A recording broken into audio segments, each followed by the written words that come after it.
मित्रांनो, खरंच आपण जसे कर्म करतो तसेच फळ आपल्याला मिळत असतं. ही गोष्ट आजकालच्या सोशल मीडियावरती व्हायरल झालेल्या एका थरारक व्हिडिओमधून आपल्याला पाहायला मिळते आणि पुन्हा एकदा सिद्ध होते.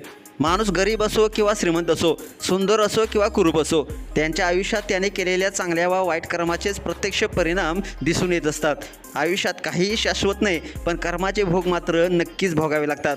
आजच्या काळात, विशेषतः कलियुगात, वाईट कर्माचं फळ लगेचच मिळतं असं म्हटलं जातं आणि सध्या व्हायरल होणारा व्हिडिओ देखील याचं एक उत्तम जिवंत उदाहरण म्हणता येईल. या व्हायरल झालेल्या व्हिडिओमध्ये तुम्ही पाहू शकता की एक व्यक्ती फणसाच्या झाडावर फणस चोरण्यासाठी प्रयत्न करतोय आणि त्याच क्षणी निसर्ग आपली ताकद दाखवतोय.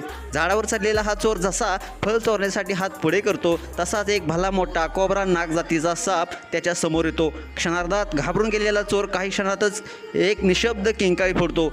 नागाने त्याच्या पायाला विळखा घातलेला असतोय आणि चोर रडवेला झालेला असतोय. काय करावं, कुठे जावं हेच त्याला समजेनासं झालेलं असतंय. साप ही प्रजाती माणसाच्या भीतीचा केंद्रबिंदू आहे. त्यात नागासारखा सर्प झाडावर अचानक समोर आल्यास कुणाचीही बोबडी वळेल. पण हे फक्त नशीब नसून चुकीच्या कर्माचं त्वरित मिळालेलं फळ आहे. लहानपणी आपल्याला शिकवलं जातं की कधी चोरी करू नये, पण हे जग नियम पाळत नाही.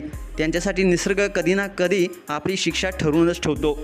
हा व्हिडिओ इंस्टाग्रामवरती कोकन्स्ट या पेजवरून शेअर करण्यात आलेला आहे. 5 लाखापेक्षा जास्त लोकांनी हा पाहिला असून हजारो लोकांनी कमेंट्स देखील व्यक्त केलेले आहे. पुढे त्या व्यक्तीचं काय घडलेलं आहे हे मात्र अद्याप समजू शकलेलं नाही. नशीब चांगलं असावं आणि तो त्यातून आपला सुखरूप वाचावा.